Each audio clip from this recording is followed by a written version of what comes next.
license you to yell your own name. I gotta teach you, I gotta teach you how to do it, because you're too calm for me. He just said something that was cold. I need you to say what you just said like you mean it, and I am licensing you to yell your name. It's impossible to live a life under control when your attention is out of control. And that's critical because so many of our attentions are out of control. You wanna know what's crazy? We've been preaching for years in our daily conversation and didn't even know it. Absolutely. Man, he wilding. Out of control. Out of control. Yes, sir. And anybody who's wilding does not understand their worth. That's wow, that's good. Can I say that? Yes, sir. Anybody who's wilding, your conversation is dictating where you feel you should be placed. If I'm in the wild, I'ma act wild.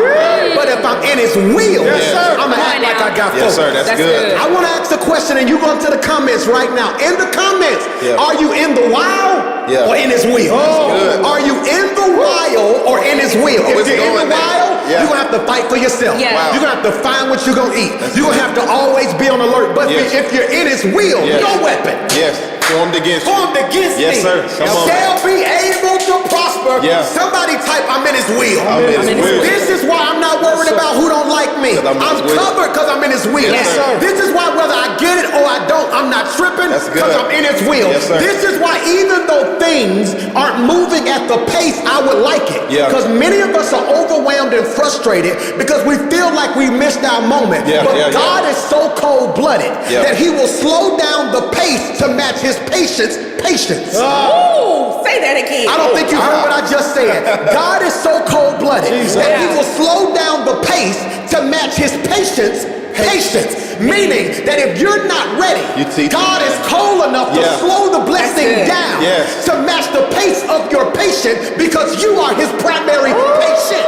He said, I'm not going to give it to you now because if I gave it to you now, it would kill you. But I will hold the blessing up until you're strong enough or focused enough. Focused enough to handle it. Somebody type focus. And I told you that we must attempt to become better in our daily decisions and our routines. Because I told you the secret to success is always found in the daily routine. Now, can we be honest right here? And I want you to interact with us. Type something if you feel it. Share this message with somebody so they can get focused. Because focus people. What are you trying to do better in your daily routine? Let me pause. Because my spiritual daughter back. I'm telling you, the walking wisdom herself. I'm gonna let her jump in right here. What are some of the things you're trying to do better in your daily routine and your decisions? So for me, in my daily routine, I'm now focused on waking up earlier. You guys know I'm not a morning person. However, I started off at 6 o'clock. Now I'm trying to move it up to 5:30. The eventual goal is 5 o'clock because I want to spend that early time with God, getting back into the Word deeper, not just to be able to communicate with you guys, but just to feed my soul. One thing I've struggled with is I said I wanted to read the Bible through in a year again. So I'm challenging myself to not only just do it, but read it in the order that it was written. So I'm literally reading it according to the Jewish order. Now, isn't that biblical about waking up early? Who knows that scripture about early will I seek thee, O Lord. Early. Did you see that? That's good. Early. Welcome back, man. Welcome back. Early will I seek thee. Hear me. Why is early better? Because distracted people are still asleep. That's good. Wow. Distractions have not yet moved. That's good. Early will I seek thee, meaning if I'm gonna have something jump off later in the day, I'm not tripping because I've already gotten this presence earlier in the day. I beat the distraction to the punch. Say that again. I beat the distraction to the punch. I think you were talking the other day, Darius, we were talking about maximizing your mornings. And I think that's so important, and you really dropped it in my spirit that many times it's important to engage the word, to engage prayer before I get going in the day, because I'm gonna beat my distractions. Before I even get into it and decide for the distraction to have an opportunity to jump off, I've already spent that key time with God. Even in our Focus 21 daily devotion, it talks about how Jesus got up early to pray. And what I love to talk about, what we were talking about, was mastering your morning. Because many times we try to do ministry before mastery. And when you try to do ministry before mastery, you end up doing things out of immaturity where people aren't getting the fullness of what God has placed in you. And and why he sent you to do what you're supposed to do. Yeah. Whenever we try to do ministry before mastery, we end up miserable in ministry. Did you catch that? Because you are now, whenever you try to do ministry before mastery, you end up miserable in ministry. Because so many of us are trying to pour from something or a vessel or a tank we don't have. Come on. I stopped at the gas station today because my car's been on E, right? So it's been on E. I get to the gas station, I go to the pump, I put my card in, and I had one issue. This is so funny. The gas pump was moving at a snail's pace. It took, and this is reality, and I'm not going to say the name of the gas station. It took 20 minutes for me to put $9 in my tank. That's crazy. It was literally moving like this. Moving like this. I get in the car, and my car is full. Oh, wow. Come to find out, the counter was broken. Wow. But not the pump. So although the screen wasn't reflecting the amount of gas it was putting in my car still got what it needed. Yes. To me, that is the perfect picture of so many of us. Wow. The screen is broken. Wow. So we're operating, but when we see ourselves, we don't look like what we've been pouring. Wow. And what I'm trying to get you to realize, they said something so critical. They said, mastering my morning. Yeah. And in order to master your morning, focus requires prayer, planning, preparation. Yes, sir. Prayer, planning, and preparation. Yes, prayer is communion with God. Planning is conversation with yourself. Preparation is a reservation for your future. Did you catch what I just said? You gotta say that again. Prayer is communion with God. Yes. Planning is a conversation or a staff meeting with yourself. Preparation is a reservation with your future. That's so good. When I pray, I am communing with God. When I plan, I am concretizing what I need for myself. And when I prepare, I'm telling my tomorrow, get ready because I'm coming. That's good. That's so good. Fasting brings my life into focus. That's so good. We've been saying this, and I pray you can receive it. If 2021 is going to be the most focused year of my life to date, the question must be asked, who's with you? I think we asked this question eloquently last week. Who you with? Who you with? And you got to catch that, Leslie, if you're going to rock with us. Who you with? Who you with? And we talked about the 4 A's of a focus circle. We're getting to the new message, but I want to catch you up because distracted people distract people. What are the 4 A's of a focus circle? I'm going to give you a second. Put it in the comments if you have your notes from last week. What are the 4 A's of a focus circle? Here it is. Attendance, attention, agreement, allegiance. Attendance, being present and on time. Attention, being alert and aware. Agreement, being aligned and in sync. Allegiance, being entrenched and unmovable. Do me a favor. If you need these 4 A's taught out because you missed last week, after today, go look at last week's message. It's on the app on YouTube. Absolutely. I want you to catch up because I can't sit there too long because we have to realize who's in our life. That's so critical. One of my favorite basketball players, and shout out to him. His mother watches the service every week. James Harden. Mama Harden, thank you for all that you do. She's one of the most sweetest women I've ever met in my life. She invited myself and James Fortune to perform at their Thanksgiving giveaway every year. We couldn't go this year because of COVID. Last year because of COVID. But the year before we did, and I love her so much. And what's happening with James Harden to me is the manifestation of frustration with the people on your team. Wow. Did you catch that? Because it's hard to be focused when you don't feel like the people you're with have the same goals or the same drive as you. And when we look at today's text in Matthew, verse 29, he says, come. Now, we're catching up with the last 2 weeks. The disciples are on a boat. They see a ghost, but it turns out to be who? Jesus. Turns out to be Jesus, because when you're in a storm, if your vision isn't clear, ask questions. That's good. Focus is also the ability to inquire about what you don't know. That's good. See, they see a figure or some type of form walking in a storm or walking on the sea, and they ask the question, what? Who is it? Who is it? Who is it? Yes. And then what happens? And then Peter says, Lord, if it's you, bid me to come to you. Peter acts to step out on faith without clarity of who it is. Yeah. Wow. See, focus is also the ability to ask the right question. Yes. That's good. Peter didn't say, can I come? Yeah. He said, Lord, if it's you. if it's you. Yes. Because whoever commands you also has the ability to rescue you. Yeah, That's good. that's good. I don't move with people who don't have the remedy to my problem. Good. That's good. So good. That's I good. gotta keep moving. Y'all ain't helping me That's today. good. I gotta keep You working. moving. You working. I gotta keep moving. He says, come. Yeah. Yes. Then Peter got down out of the boat, walked on water, and came toward Jesus. Verse 30 is where we want to sit.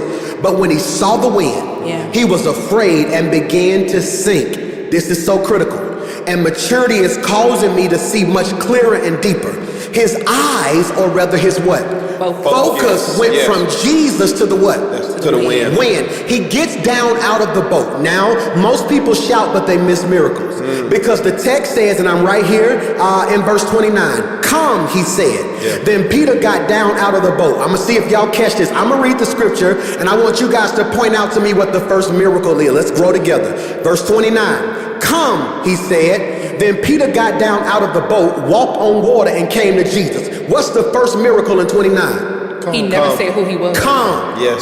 You better catch up now. He never The said who first it was. miracle is come. Yes. Because how many people who are watching me today have been in the midst of a storm, called out to God, and didn't get an answer? That's it. See, the first answer ain't the ability to walk on water. The first miracle is that in a storm, I could still hear. That's good. That's good. The first miracle is, I'm going to preach. I may have church by myself. Come on, man. Is that I got a word. Yes. What's the word? Come. Yes. And I want to speak to somebody listening to us today that I don't need to pray for a new house, a new car, or a better circle. God, in this season of my life, just give me a word. Because one word from God, who's going to help me preach today? Somebody say, come. Come. Can we explore when God gave a word? That's good. I love it because here it is. Jesus takes his request and turns it into a command. In other words, when he says come, he said, I'm not asking you to come. Wow. I'm not making a suggestion to come. I'm telling you to come. The level that you're living on has to shift. You have to go from being comfortable on the boat to now walking on water. That's good. And I believe that's what God is challenging us to in 2021, from our comfort zone to a come. He's telling us to come out of your comfort zone. That's so because good. when you come, you may not know what it looks like. That's Because when he told him to come, he didn't give him evidence of how he would get there. No instructions. But not only that, he gave him a confirmation. Come on. Because he said, Lord, if it's you, tell me to come. So he never said, yes, I'm Jesus. He just said, come join me, come to where I am. What's blessing me about this is that before Jesus tells him come, I think there may be a miracle before that. Come on. Okay. The miracle before that is that in the middle of a storm, Jesus heard him. See, many times the devil will trick you into believing when you're in the middle of a problem, when you're in the middle of a tough situation, can't nobody hear you, God ain't gonna be there, ain't nobody gonna have your back. But even in the middle of a storm, Jesus can hear him. I want to suggest to somebody who's watching us right now that no matter what you're going through, it's never too bad for him not to hear you. But not only that, Hollis, he was present. That's good. In the middle of the storm, he's present. That's And good. the winds and waves are tossed around. But he's right there on the water with us. And Leslie, you said he's present. Here's what's critical. He's present but not recognizable.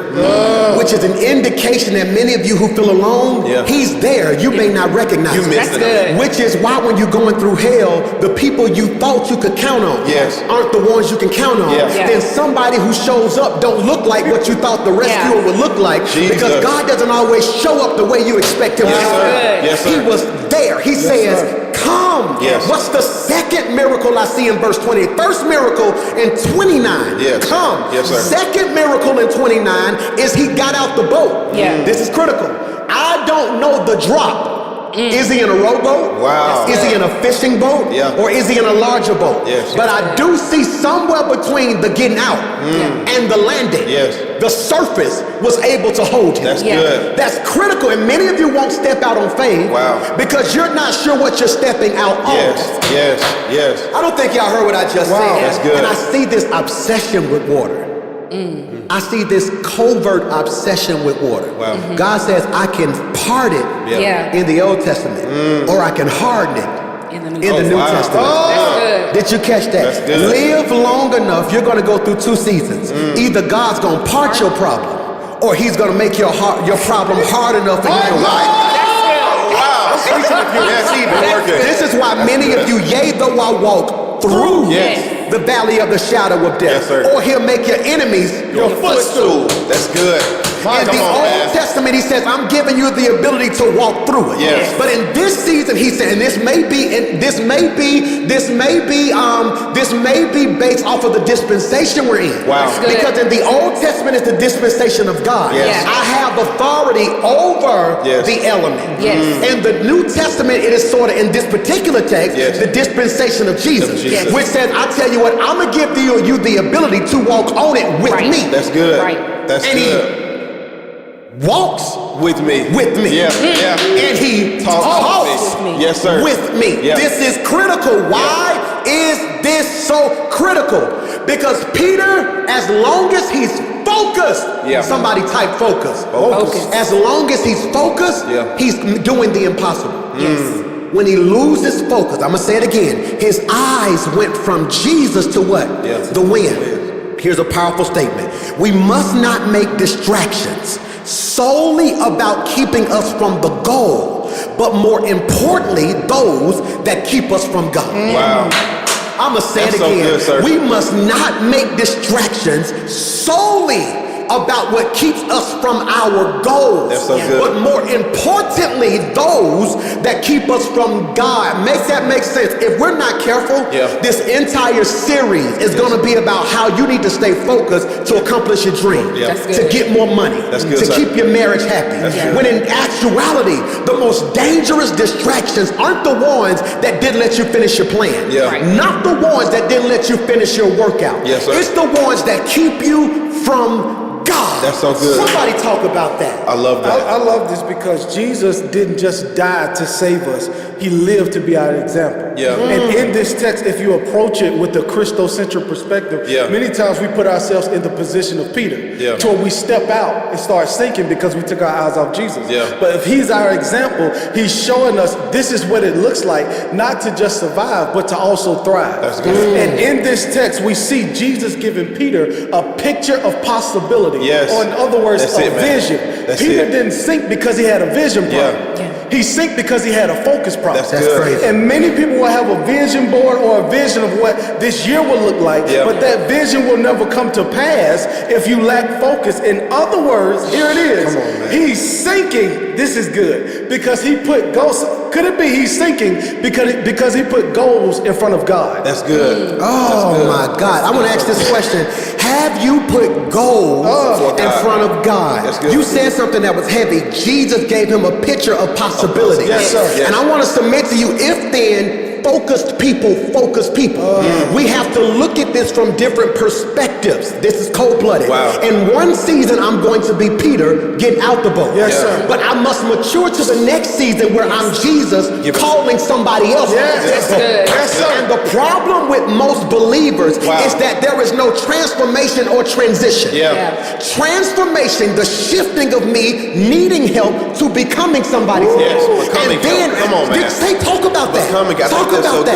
Good. What y'all are really saying is that where you look determines what you learn. That's good. And so many times That was good. we confuse the fact that models do matter. Models do matter. That's why even as a young leader, as a young pastor, I'm excited about the models that are around me because where I look helps me learn something. That's good. The other day we were talking in the staff group, and you had posted something about the boys, and I was literally in tears at home.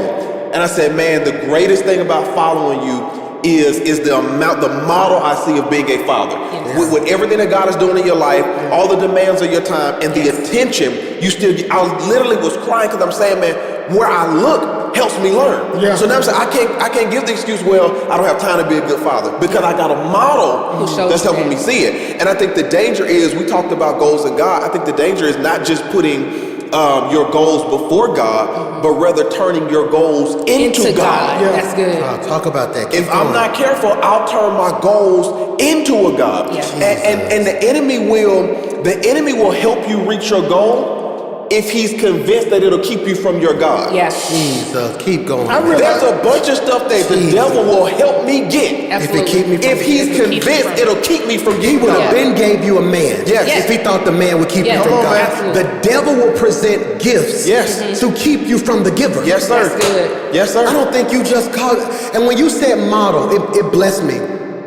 I believe some of us must learn to mimic before we master. Yes. Mimic. I never forget, I was afraid of being a dad. I've always wanted to be a dad, but I was afraid of being a dad because our dad was so cold-blooded. Yes, sir. I didn't want to be my kid's testimony. So before I kind of caught the rhythm of being a father, I mimicked what my dad did. Every Saturday, he would wake us up and do what, D? Go to the barbershop, go play basketball. Go to Etheridge Brothers in Green Acres. Then go to the park right there in Green Acres and shoot basketball. Every Saturday, that's what he did. So I started trying to mimic what I saw. Because a lot of us are pride will try to make you appear like you're mastering something that you're failing at. That's good. And I need you to understand that's so cold-blooded for me because when he takes his eyes off of Jesus, he began to sink. And many of us are in danger of making the goal God. Yes, sir. And y'all talked about that. I want to be successful. Yes, sir. I want to accomplish so much. There is nothing wrong with ambition. The problem is unchecked ambition. Unchecked ambition. Yes, sir. Unchecked ambition. When he took his all eyes off of Jesus, that's what Michael Posner calls attentional shift. This is good.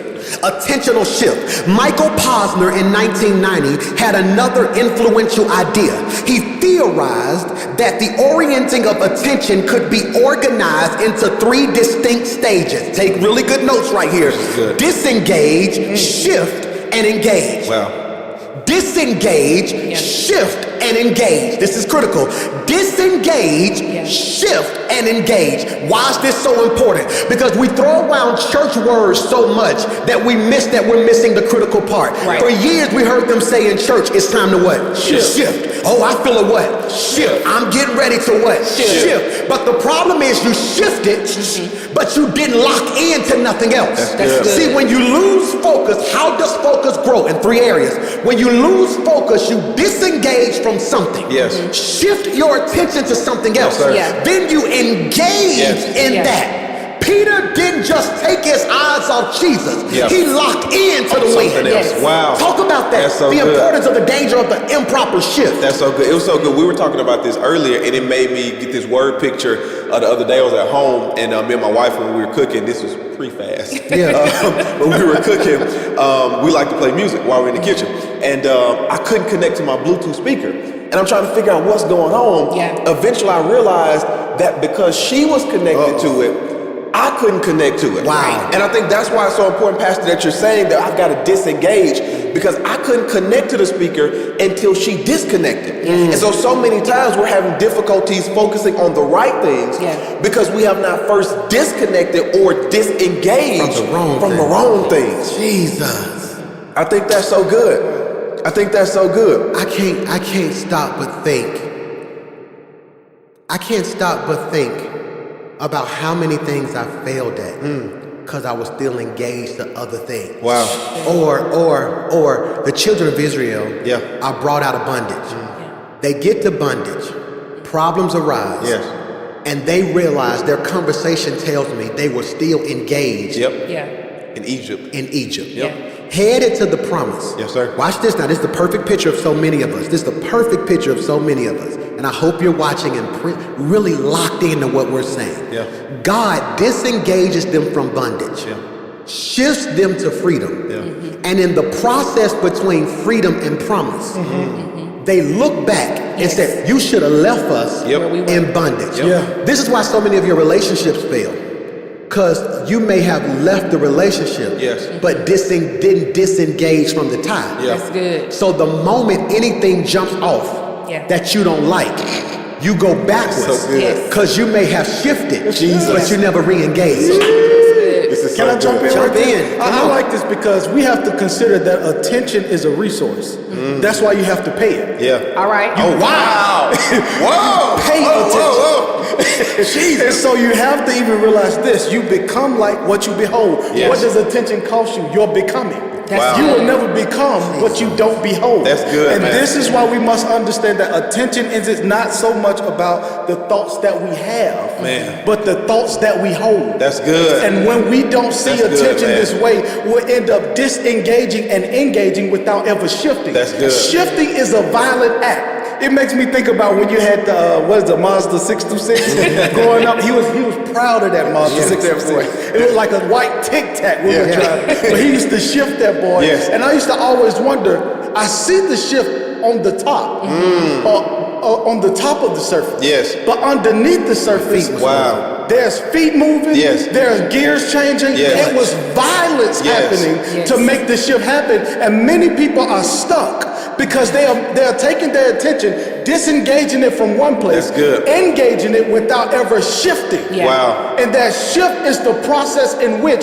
you're able to detox from what had your attention to now giving your undivided attention and make room for what you're trying to receive for the next. Can I get something? Yes, sir. That's why David says, will I look to the hills? Yes. No. I'll look to the Lord from what's coming. He says, no, I'm going to disengage from where everybody else looks. And I'm going to decide to look where I'm supposed to. Basically, what David was saying is, I got to reclaim my attention. Yes, sir. And I think what many of us are missing is that now is the time in the beginning of the year to reclaim my attention. I'm realizing that if I'm going to become the man that God has called me to be, if I'm going to be happy the way God has called me to be, if I'm going to be in purpose, I'm going to have to reclaim my attention. Many of us are frustrated because we can't figure out where we lay down our attention. That's good, Hollis. And when you stick with that idea of David, we also see the shift. If you go over a few more chapters, he said, no, bless the Lord, oh my soul. Yes. He took command and said, look, let me shift my focus and tell myself what I need to do until I get to where I need to. Talk about that. He said, bless the Lord what? Oh my soul. Now break down how that's a command. He literally says to his soul, look, put down the downtrodden, put down the hurt, put down the pain. What we're going to do is we're going to bless the Lord. In other words, I'm going to speak well of the Lord until I feel better about what I'm going through. I'm going to say something out my mouth till my body realizes this is what the plan is. Yes, sir. And that's critical. Talk about, you had a revelation. Jump in there. I got a revelation because I believe it's one thing to focus your attention, but the next level is to focus your attention and activity. See, many times we focus our attention without then having the activity. And this happens because when you disengage to engage in your attention, you don't even have the energy to bring the activity into the next. That's good. And many of us have failed to realize we are so busy chasing the goal. We're running from God. Oh, wow. That's good. See, when the goal becomes the idol, you begin to chase the goal. Yeah. And in chasing the goal, you're running from God. Wow. And I think I try to get my boys to realize this so much. Wow. They keep saying, well, Dad, when I get to college, Mason says he's going D1. He's going to Clemson. Xander says he's going to Auburn. And they were talking the other day downstairs, and I overheard it. They was like, man, when I get to college, I got to figure out how I'm going to get my work and all these practices done. Wow. I said, baby boy, look at me. I said, what? I said, that don't happen if you don't master middle school. Like, you're not finna just play in middle school, play in high school. I never forget on awards day, my senior year in high school, when they were calling everybody up who got scholarships. I felt so inadequate because I spent 11 years unfocused. And on awards day, I was actually sitting in the crowd waiting on them to call my name. And it hit me, you ain't been focused. This day was reserved for the focus. For the focus. Yes. And I discovered that my attention is key. And there is a such thing, please put this in your notes, as overt attention and covert attention. Yes, sir. Let's talk about this. Overt attention, covert attention. Overt, it's no secret. You can look at my eyes and my action and tell where my focus is. That's good. Overt means you can properly see that I'm talking to you and I am locked in on this. If anybody who walks in the room based off of my energy, my eyes, and my actions can tell you have my attention. The problem isn't just overt attention. Because when I look at some of your pages, I can tell where your attention is. When I look at what you're crying over, I can tell what has your attention. I can properly diagnose. See, I'd rather deal with overt attention than covert attention. Because with my overt members, I can look and tell your issue is this man. Your issue is this club. Your issue is your pride. Your issue is the sickness of your past. My problem is with covert attention. Because covert attention is things that secretly have my attention. I'm gonna mess somebody up right here. Have you ever been talking to this? I'm gonna talk to the ladies. All my ladies, get ready to comment. Have you ever been on the phone with your girlfriend or one of your friends and your man phone rung and he started talking. But you on the phone talking to her. But then all of a sudden you are covertly listening to what he said. Now they said, what you said? No, yeah. Because although they have your attention or your attention, they don't have your focus. Because you are covertly trying your best to listen with who he talking to. Then you say out your mouth real quick, hold on girl, let me see who he talking over here, because he done lost his, let me make sure who he talking to. Then you get to a point where you can't handle it no more and say, who is that? Because although you tried to stay engaged in this conversation, your attention was in that conversation. And wherever your attention is, all your focus follows. And the problem with most of y'all watching me, include myself and many people listening, is that you are a covert Christian. Jesus. A covert Christian. So you sit on Sunday and give me your attention. But all week your mind is on other stuff. And just because I have your eyes doesn't mean I have your ear. Just because I have your eyes don't mean I have your ear. And without both, I'll never have your heart. That's so good. Say that again. That's so good. Just because I have your eyes, can I make it simple? Just because you watching me right now don't mean I have your ear. And if I don't have your eye and your ear, I will never have your heart. That's so good. And God is saying, thank you for giving me your eyes on Sunday. Thank you for giving me your ears during the devotion. But if I don't keep both of them, I'll never have your heart. And I need your heart. As a man thinketh in his heart. So is he. That's so good, Pastor, because I believe what this shows us is that whatever has your attention will eventually have your affection. That if I give something my attention long enough, it's only a matter of time before it eventually gets my heart. That's good. And so we know that God is a jealous God. He says, and before me you can have no others, which is why he says, you worship me with your lips, but your heart is far from me. He says, you acting like you're listening.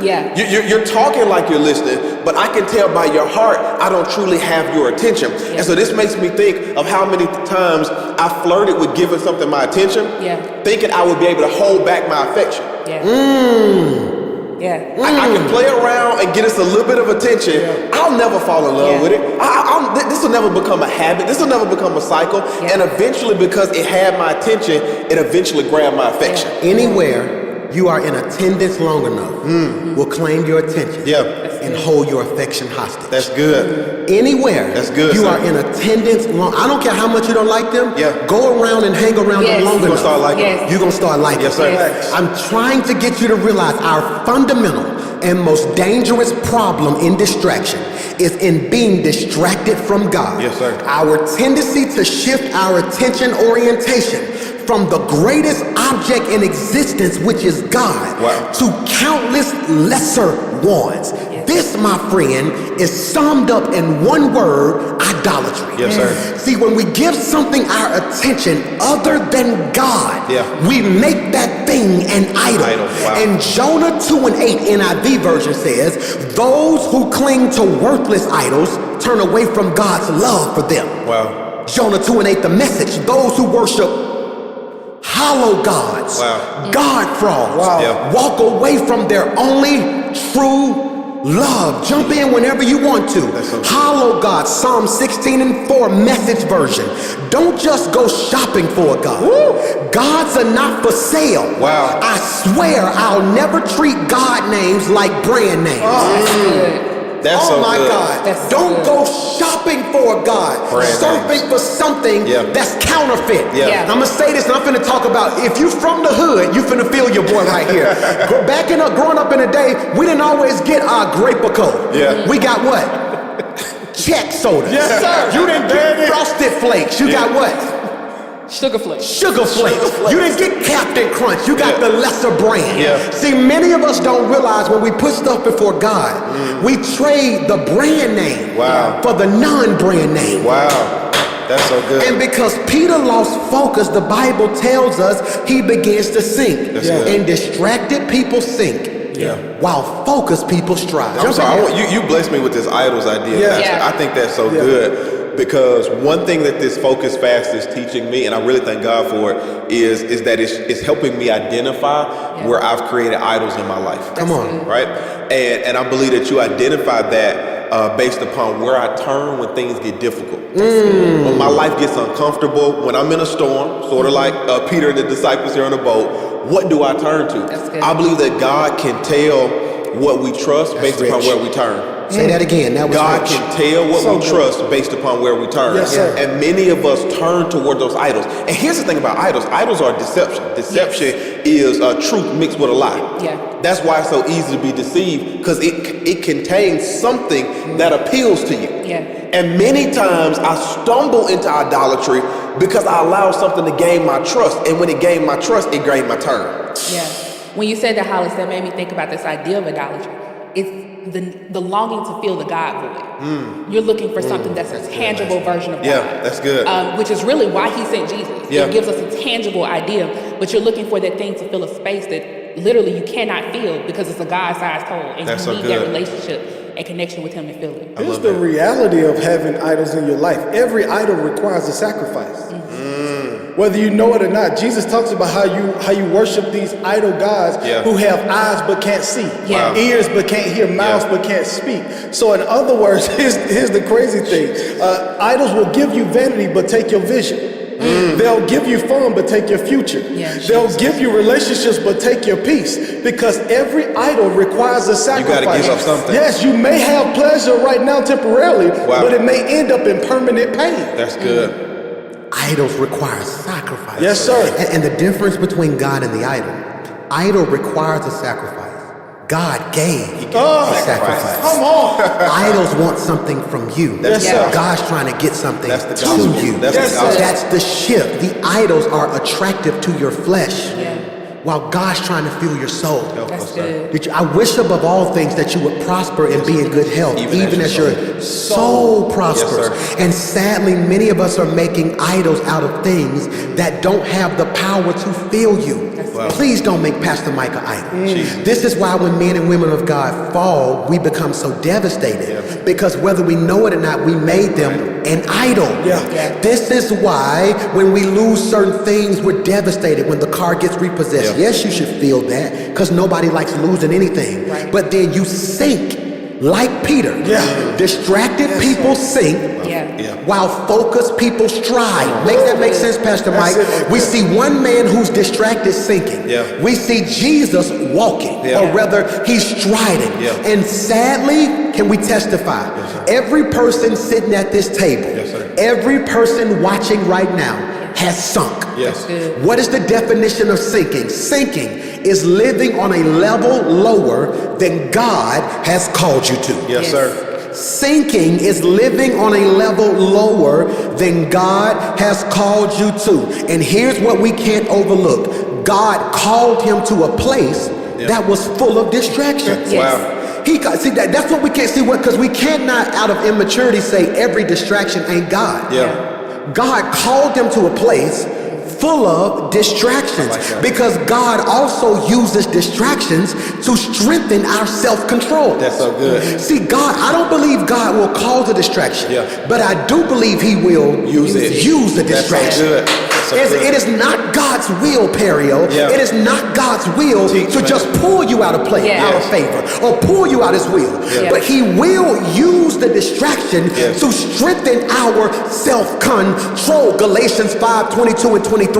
But the Holy Spirit produces this kind of fruit in our lives: love, joy, peace, patience, kindness, goodness, faithfulness, 23, gentleness, and self-control. Self-control. Self-control is a fruit of the Spirit. You are out of control because you have not tapped into a fruit you have. That's good. These are the 9 graces, or the 9 attributes of the Holy Spirit. It gives us fruit in our lives, and one of those fruit are what? Self-control. And this is why I'm pushing everybody to stay committed to your fast. Fasting is not a tool of manipulation, but mobilization. Fasting is not a tool of manipulation, but mobilization. Make that make sense. Fasting isn't this manipulative thing you can do to get stronger in God.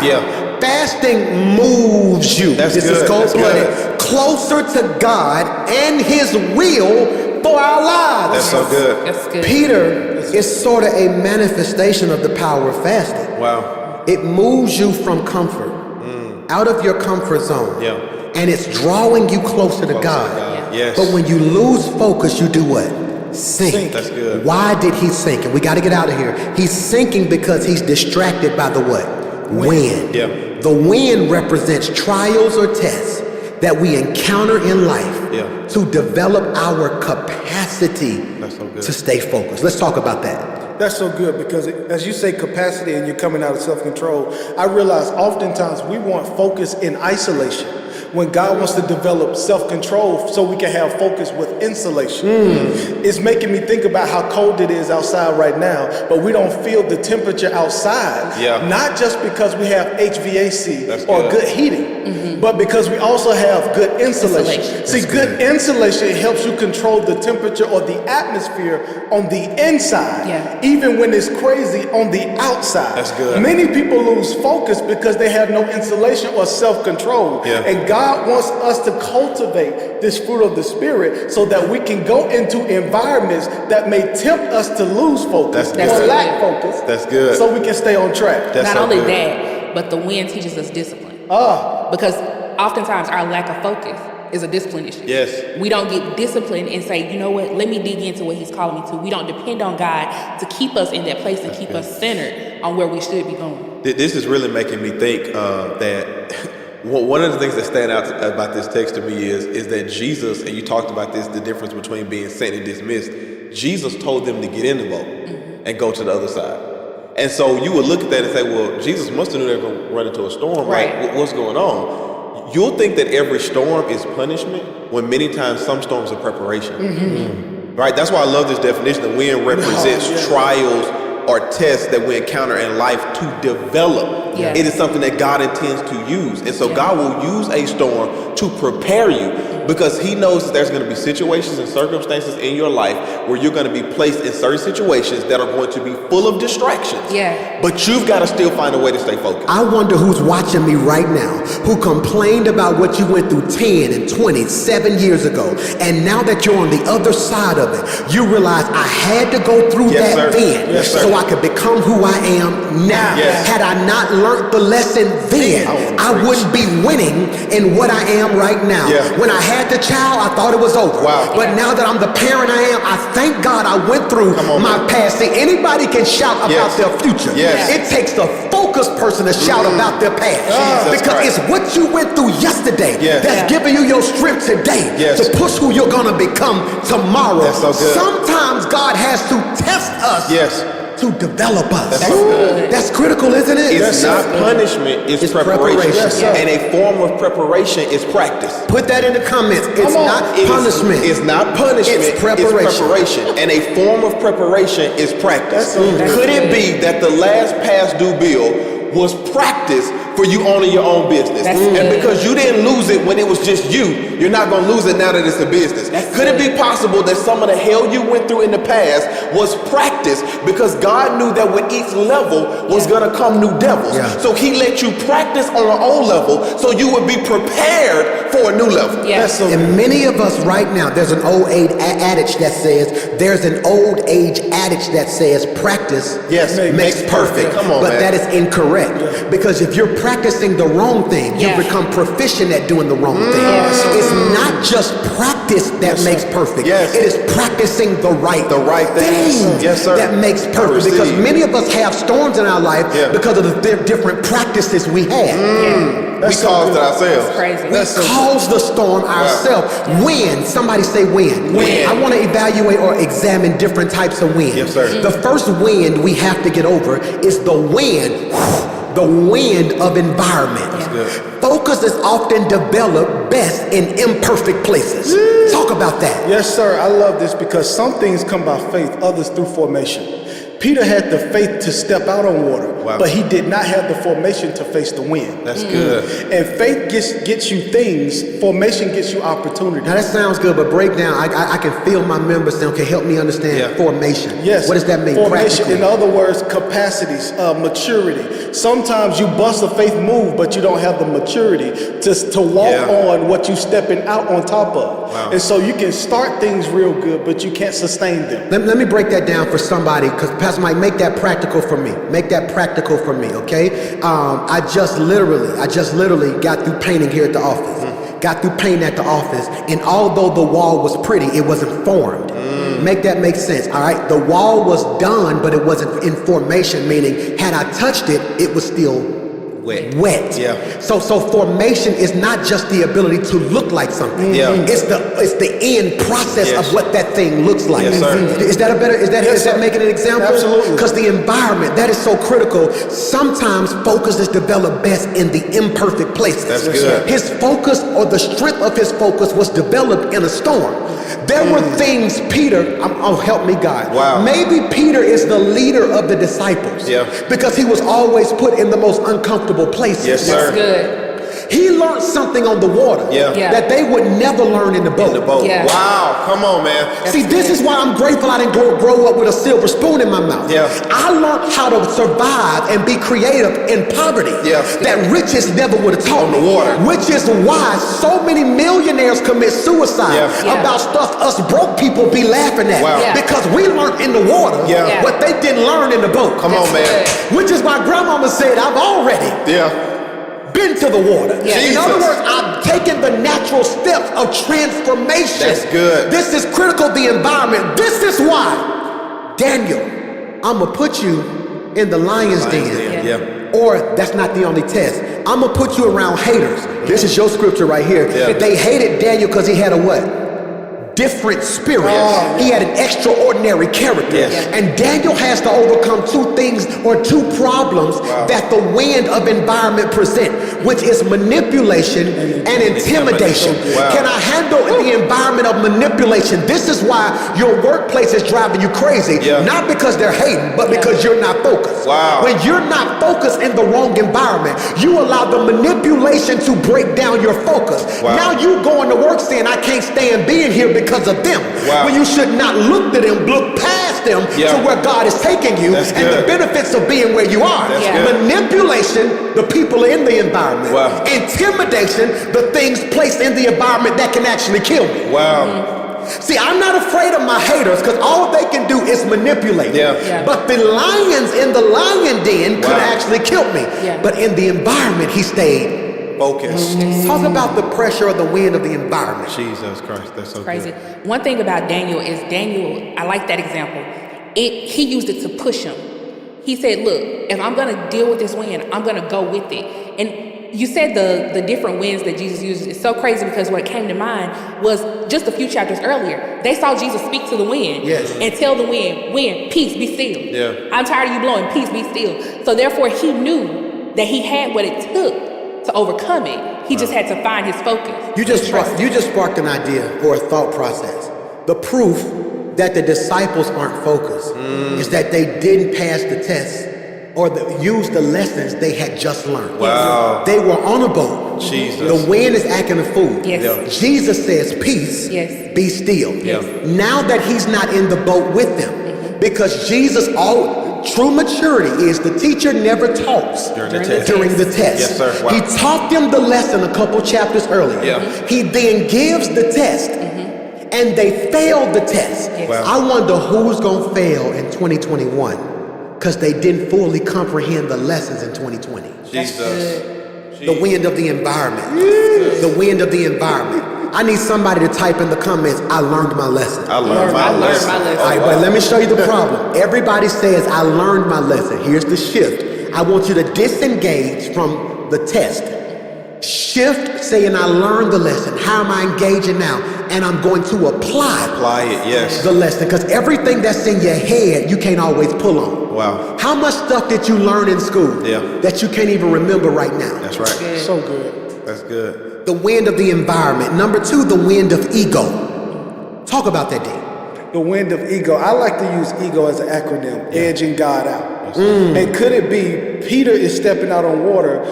Number one, Jesus tells him to come. But could it be once he starts walking on water, he starts feeling himself? He's seeing what Jesus is doing in public, but not noticing what Jesus did in private. Jesus. Before Jesus walked on water, he prayed. And many times this is what happened. We go ego tripping. Ego tripping is a journey to nowhere. See, it's one thing to have self-esteem. That's when you're focused on becoming your best self. But ego is when you're trying to be better than other people. Wow. What if he got out on that water and started feeling himself? And then he fell. Look at what I'm doing. I got the same thing he got. The problem is when Jesus is looking at you, it's no power. But when you look at him, you get power. Jesus is looking at you to see how much you've grown. I'm looking at Jesus to stay strong and see what I need to hold on to. Peter may be ego tripping. And many of us, ego can get in the way of God's plan. This is why in Jeremiah 29:10 and 11, this is what the Lord says: you will be in Babylon for 70 years, but then I will come and do for you all good things I have promised. And I will bring you home again, for I know, we heard this growing up, the plans I have for you, says the Lord. They are plans for good, not for disaster, to give you a future and a hope. Whenever ego steps in, you trade God's plan for your plan. That's good. That's critical, isn't it? That's good, sir. Freud's personality theory of 1923, and I hope we're not too heavy today, but Freud's personality theory of 1923 suggests he saw the psyche structured into three parts: the id, the ego, and the superego. Freud's personality theory of 1923 broke down the psyche structured into three parts: the id, the ego, and the superego. The id, which is instinctual, the ego, which is reality, and the superego, which represents morality. The proper example is, remember watching Family Matters, and whenever Steve Urkel, throw it on the screen, Dre, if you can find it, whenever Steve Urkel would have to make a decision, it would be who he is, the real him in the middle, but it would be the angel him on one side or the devil him on the other side. Think about it. I think about Mickey Mouse or a cartoon. It would be the cartoon in the middle in its physical state, reality, but then it would be his instinctual side or his fleshly side. In my flesh dwelleth no good thing. By default, I'm nasty. By default, I'm mean. By default, I'm selfish. By default, I'm unfocused. That's good. But on the other side is my higher morality side. So what happens in a lot of times, many of us lose focus because of the wind of ego, the wrestle between what I should do and what I don't do. And I want to submit to you, compromise kills focus. Wow. Michael, compromise kills focus. One could argue that ego or the id caused Moses to strike the rock instead of speak to it. He leaned on instinct. Jesus. Am I talking to anybody today? And excessive exceptions create enormous egos. Excessive exceptions create enormous egos. And what does that mean, PMJ? I hope you can catch the weight of what I'm about to say. Maybe because God has been so good to you and made so many exceptions, you mistake being great for God being good. Don't ever confuse God being good with you being great. See, just because God let that slide don't mean you were that great that nothing happened to you. See, this is for everybody like me who's sinned and got away with some stuff, or perceived because you didn't get public ridicule, or you didn't go through public exposure, or you didn't go through public pain, or folk can see you suffer, you think you got away with it. When you don't realize you didn't get away, that's a word we call grace. Yes, sir. Yes, sir. I need 100 people to type grace right now. That the only reason I'm still here is because of what? Grace. The only reason I didn't lose my mind is because of grace. Don't ever confuse God being good with you being great. This is why we got to be careful when we throw words around like GOAT or he great. LeBron's my favorite basketball player right now, and I believe he's the GOAT. But LeBron can never confuse his greatness with God's goodness. His greatness ain't the fact that he's a dope basketball player. The goodness is God allowed him to make it this long injury free. That's so good. See, there's a difference between, improper focus makes you shift your attention to your ability and not God's goodness. That's so good. I'm not great because I got a lot of members and the church is dope. I'm great, or I appear to be great because God was good enough to favor me. See, if we're not careful, we're going to focus on what the characters in the Bible did, not the God of the character. The 3 Hebrew boys ain't great because they came out the fire. They appear great because God was with them in the fire. He was the 4th man. Come on, man. In the fire. Daniel appears great because he came out the lion's den. But he appears great because God was in the lion's den with I don't think y'all hear what I'm talking about right here. Noah appears great because he built the ark. But the only reason he appears great is because God was with him and gave him enough time to build. God said, I'm going to hold the rain long enough till you finish. Come on, man. I want you to realize you're not great because of what you did. You appear great because God was holding and keeping you in the midst of your storm. That's good. Somebody type, he's been good. He's been good. I'm in the wrong church today. Shout, he's been good. He's been good. I wonder who's sitting at this table or sitting at home can think back on 3 times that you thought you were great. But when I look back, God was good. Come on, you man. weren't that great of a parent. God was good enough to let you make your mistakes and not impact your children. Come on, man. You weren't that great of a financial planner that you spent more money than you should have spent. Come on, sir. But God was good enough to send a check in the mail just when you needed it. I wasn't great enough to be great, but God, thank you, grandmama, didn't come when I wanted. Come on now. But he's an on-time God. I'm going to give each of y'all one chance to talk about how you thought you were great, but God was good. No, I want to go again. I thought I was great when we built this big old church and thousands of people are watching us from across the world. But now that I think about it, it ain't because I was great. My message ain't that great.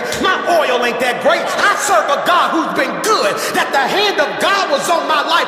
Now you go. I thought I was great enough to dot every I and cross every T. Come on, but he showed me he was good enough to pick me up every time I fell. Come on. Come on now. I thought I was great when I got a good doctor's report. But I realized he was good. He was I got good. to know him as a healer. Come on. I thought I was great when I had a full scholarship to Florida State, but I realized God was good when he freed my mind and saved my life.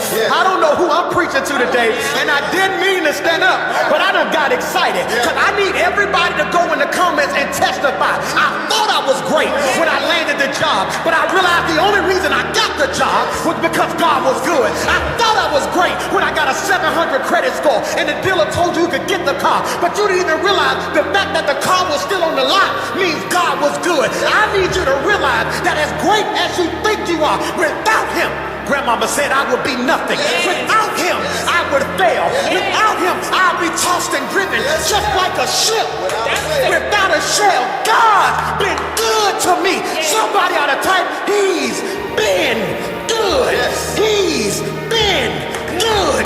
He's been good. Waking me up this morning. He's been good. Clothing me in my right mind.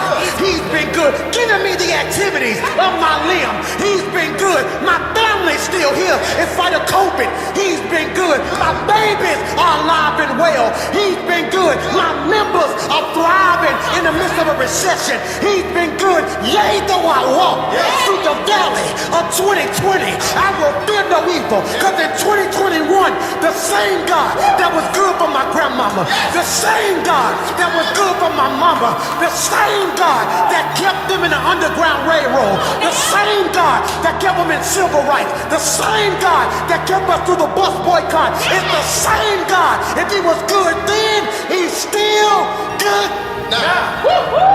I done got excited. Somebody ought to type he's good. He's good. Somebody ought to type he's good. And if we're not careful, help me, God, if we're not careful, come on, man. We're going to get caught in the wind of ego. Wow. Man. That's so good. The wind of ego. That's so good. The wind of ego. Yeah. This is why I'm not in a rush to try to write another big. God blew that into my life. Yes. He shot out of and if we're not careful, you allow these plaques and these stellars to give you ego. Yes. Can I free you real quickly? See, whenever you need an ego boost, the enemy will send you praise and success. Wow. Whenever God wants to break your ego, he sends pain and failure. Wow. What if the pain you're experiencing And the failure you experienced was God saying you got too much ego. Jesus. If I gave that to you right now, it would break you. If I gave you that right now, it would ruin you. Wow. Oh my God. What if God didn't let me get the Grammy nomination? Because he knew if I gave that boy a Grammy nomination now, after Stellas and Doves and number ones, he may start thinking he an artist before a pastor. Wow. Because ego tripping, Jesus. Ego, I'm gonna see if y'all catch this. Good. I'm with you. Tripping, we walk by faith, and ego trip. So whenever you ego trip, it is the stutter of your faith walk. That's good. That's so good. Whenever you ego trip, it is the break of your faith walk. And some of you right now need to humble yourself. Can't nobody tell you nothing. Not tithing is ego tripping. I gotta pay this bill. I gotta sustain my family. I gotta keep me. Not praying is ego tripping. Hey, why would I talk to God? I got this handled. That's so good. Not watching church is ego tripping. No, I got enough in me to last. No. Ego tripping. Ego tripping. I am done allowing the wind of ego to blow me out of focus. That's so good.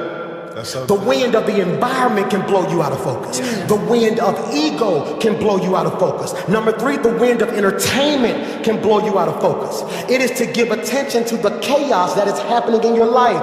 Matthew 14:30. But when he saw the wind, he was what? Afraid. This is why I'm pushing all of our members now to watch church via YouTube. Facebook got too much of breeze on it. Or too much entertainment going. It's hard to watch the word on Facebook when all of a sudden notifications popping up and so just liked your picture. And all of a sudden, I wonder what they just liked. And now you missed a part of the message you needed. The most. Yes, sir. Can I jump in right here? Yes. It's the myth of multitasking.